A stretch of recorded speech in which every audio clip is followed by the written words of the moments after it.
عزیزان محترم، پروردگار عالم نے اپنی مقدس کتاب میں ارشاد فرمایا کہ اے ایمان والو، اسلام میں پورے طور پہ داخل ہو جاؤ اور شیطان کے راستوں کی پیروی نہ کرو، یہ تمہارا کھلا دشمن ہے۔ اگر ہم اسی ایک آیت پہ غور کریں تو اس آیت مبارکہ میں جس بات کی طرف توجہ دلائی گئی ہے وہ انسان کا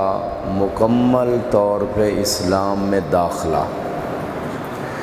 کیونکہ انسان کی جو 24 گھنٹے کی زندگی ہے اس زندگی میں جتنے بھی اعمال ہم انجام دے رہے ہیں، چاہے اس کا تعلق دیکھنے سے ہے، چاہے اس کا تعلق سننے سے ہے، چاہے اس کا تعلق بولنے سے ہے، جاگنے سے ہے، سونے سے ہے، کھانے پینے سے ہے، رزق حلال کمانے سے ہے، تعلیم و تعلم سے ہے، جس شعبہ حیات میں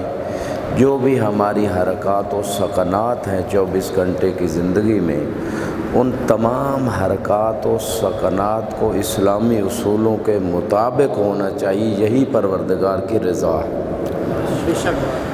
اور اس آیت میں اسی بات کی طرف توجہ دلائی جا رہی ہے کہ اے ایمان والو، ایمان تو آپ لے آئے ہو لیکن آپ پورے اسلام میں داخل ہو جاؤ،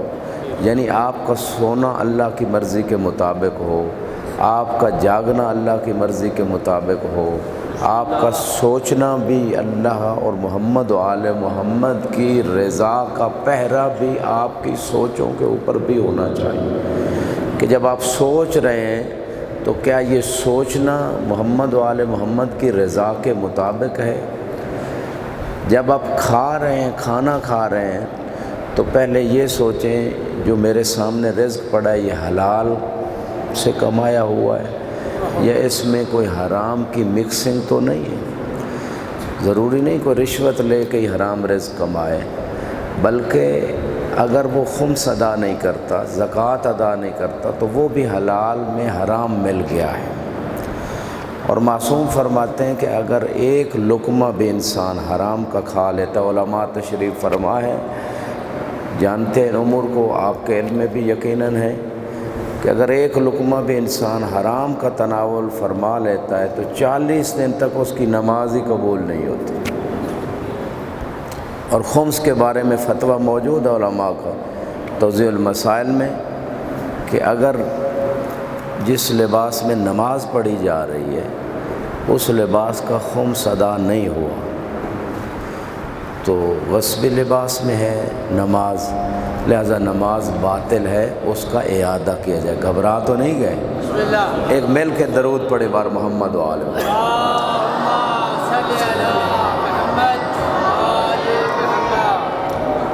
درود پڑھنا بہت بڑی عبادت ہے اور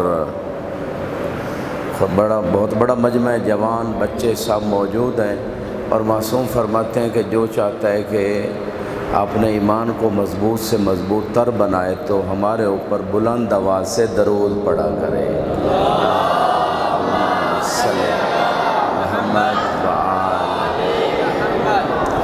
تو عرض کر رہا تھا پورے اسلام میں داخلہ جو ہے یہ ہمارے معاشرے کی ایک ضرورت ہے۔ ہماری دنیا و آخرت کی کامیابی کا دار و مدار پورے اسلام میں داخلہ، یعنی پورے اسلام پہ عمل،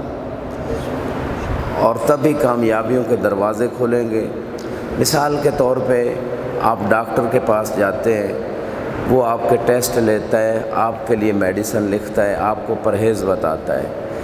اگر پورا ٹریٹمنٹ آپ لیں گے، اس کی ہدایات پہ عمل کریں گے، پوری دوائی کو استعمال کریں گے تو آپ مکمل صحت یاب ہو جائیں گے۔ مجھے یاد ہے ایک ہاسپٹل میں ایک ڈاکٹر صاحب جب میڈیسن دیتے تھے تو دوبارہ مریض جب جاتا تھا تو وہ کہتے تھے کہ وہ سابقہ دوائیاں ساتھ لے کے آنا ہے۔ وہ چیک کرتا تھا کہ آپ نے دوائی کتنی استعمال کی ہے۔ اس میں بڑا فلسفہ تھا کہ مریض بعض اوقات دوائی تو لے کے آ جاتا ہے لیکن اس کو استعمال اگر کرتا ہے تو ویسے نہیں کرتا جیسے ڈاکٹر نے کہا ہے جتنی دفعہ لینی ہے، کتنے دن لینی ہے، اور اس میں یہ بہت بڑی اس کا میں سمجھتا ہوں مریض کی جو ہے صحت یابی کے لیے ایک بہت بڑی تربیت تھی مریض کے لیے، کہ جو ڈاکٹر تجویز کر رہا ہے اس پہ عمل کرو گے تو صحت ملے گی۔ تو اسی طرح روحانی صحت ہے، دنیا و آخرت کی کامیابی کا راز جو ہے، جو خدا نے قانون بنا دی ہے، چونکہ اس انسان کو بنانے والا جو خالق، جو اللہ سبحانہ و تعالیٰ ہے، وہ جانتا ہے کہ انسان کا فائدہ کس میں ہے اور نقصان کس میں ہے، لہٰذا اس نے جتنے بھی قوانین بنائے ہیں وہ ہمارے فائدے کے لیے ہیں، چاہے ہمیں سمجھ آئیں یا نہ آئیں۔ جب اللہ کو ہم نے معبود مان لیا، جب لا الہ الا اللہ کہہ دیا، تو اس کے بعد پھر ہماری مرضی نہیں ہے، پھر اللہ کی مرضی چلے گی۔ تو جس دن سے یہ بات انسان کے ذہن میں بیٹھ جائے کہ دیکھنے سے پہلے سوچے کہ میرا دیکھنا یہ عبادت ہے،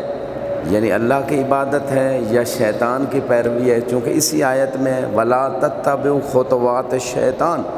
کہ شیطان کی باتوں پہ عمل نہ کرو، اس کے خطوات اور راستے پہ نہ چلو، کیونکہ وہ تمہارا کھلا دشمن ہے۔ انسان دو حال سے خالی نہیں ہے، یا وہ رحمان کے راستے پہ ہے یا شیطان کے راستے پہ۔ ہر وقت غیر معصوم جو ہے، اللہ کے بعض ہستیاں جنہوں نے بہت بلند معرفت حاصل کی، اپنے روحوں کو تزکیہ بخشا، ان کے علاوہ اکثر دنیا کے لوگ جو ہیں وہ 24 گھنٹے میں یا شیطان کے راستے پہ چل رہے ہوتے ہیں یا رحمان کے راستے پہ۔ ممکن ہے زبان سے رحمان کے راستے پہ چل رہے ہیں، آنکھ سے شیطان کے راستے پہ چل رہے ہیں، کان سے رحمان کے راستے پہ چل رہے ہیں، لیکن دل میں سوچیں جو ہیں وہ شیطان والی ہیں۔ تو یہ انسان 24 گھنٹے اپنا محاسبہ اور مراقبہ کرتا رہے، اور معصوم فرماتے ہیں من لم یحاسب منا من لم یحاسب نفسہ کل یوم لیس منا، کہ جو روزانہ اپنا حساب و کتاب نہیں رکھتا کہ میں نے آج کتنی طاعت پروردگار کی ہے اور کتنی نافرمانی کی ہے، جو روزانہ اپنا حساب نہیں کرتا وہ ہمارے شیعوں میں سے نہیں۔ مل کے ایک درود پڑھیں بار محمد و آل محمد۔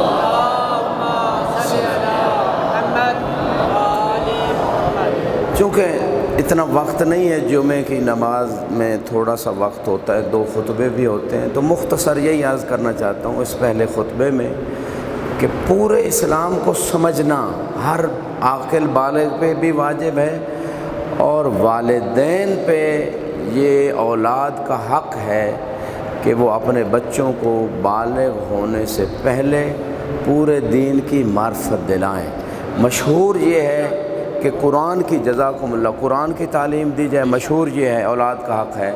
لیکن قرآن کی تعلیم سے مراد فقط قرآن پڑھنا نہیں ہے کہ مولوی صاحب قرآن پڑھا دیں تو کافی ہو گیا، بلکہ قرآن کے وہ مفاہیم ہیں، قرآن کے وہ اوامر و نواہی ہیں کہ جن کو سمجھنا ضروری ہے، اور اس قرآن کے اوامر و نواہی محمد و آل محمد کے فرمان کو ہمارے فقہا نے زندگیاں صرف کر کے اس میں سے نتیجہ نکال کے کہ اس آیت سے کیا مراد ہے، اس فرمان معصوم سے کیا مراد ہے، ہمیں توضیح المسائل کی شکل میں فقہی مسائل دے دی، عقائد کی کتابیں بھی موجود ہیں، طہارت نفس تزکیہ روح کے حوالے سے جیسے قلب سلیم ہے، دست غیب رحمۃ اللہ علیہ کی،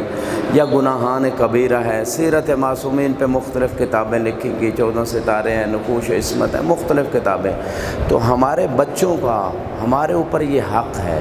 کہ ہم ان کو جیسے کیمسٹری کی ٹیوشن رکھ کے دیتے ہیں، فزکس، بایولوجی، انگلش، مختلف ٹیوٹرز پہ ہزاروں روپے ہم فیسز دیتے ہیں، پر منتھ دیتے ہیں، اچھے اچھے سکولز کالجز کا ارینجمنٹ کرتے ہیں، یہ اچھی بات ہے، یہ بھی ان کا حق ہے، لیکن اس سے بڑا حق یہ ہے کہ دنیا کے فیوچر کے لیے جب ہم اتنا کچھ کر رہے ہیں اور دن رات سٹرگل کرتے ہیں، دن رات والدین جو ہیں وہ تھکتے ہیں کہ ہمارے بچوں کا مستقبل اچھا ہو جائے، تو دنیا کے لیے اگر ہم اتنا کچھ کر رہے ہیں، کرنا چاہیے، کوئی حرج نہیں، آخرت کے لیے اس سے دگنا نہیں تو کم از کم اتنا تو کرنا چاہیے کہ جتنا ہم دنیا کے لیے کر رہے ہیں۔ لہٰذا اپنے بچوں کے لیے جیسے ہم سائنس کا ٹیچر رکھ کے دے رہے ہیں، اسی طرح ایک پڑھے لکھے مولوی صاحب کو بھی ہم جو ہے اس کے پاس جائیں، اس سے ریکویسٹ کریں کہ ہمارے بچوں کو یہ علوم سکھائے جائیں، بالغ ہونے سے پہلے وہ ساری چیزیں سیکھ جائیں، پورے اسلام کو سیکھے۔ فقط نماز سیکھنا کافی نہیں ہے، روزے کے احکام سیکھنا کافی نہیں ہے۔ جب وہ بینک میں جائے تو اسے پتہ ہو کہ سود سے کیسے میں باقاعدگی سے بھیجتے ہیں اور اہتمام کرتے ہیں اور ان کی ہر چیز کا خیال رکھتے ہیں، اور سکول کے ادارے سے ہم میٹنگز کرتے ہیں۔ اسی طرح علماء سے رابطے میں رہیں تاکہ بچوں کا حق ادا کیا جائے کہ ان کو پورا دین، ان کو فقہی مسائل آتے ہیں، ان کو سیرت معصومین کا پتہ ہے، وہ جو گناہان کبیرہ ہیں تزکیہ نفس کے اعتبار سے وہ جانتے ہیں کہ یہ مثلا حسد ہے، ریا ہے، دکھاوا ہے، تکبر ہے، عجب ہے، حب دنیا ہے، حب شہرت ہے، بہت سارے جو گناہ انسان اپنے دل کے ذریعے سے کرتا ہے، کیا ان امور کی اسے معلومات ہیں؟ تو یہ ساری چیزیں جو اولاد کا حق ہے، جیسے کہ روایت میں ہے کہ اگر اولاد والدین کی نافرما بردار ہو جائے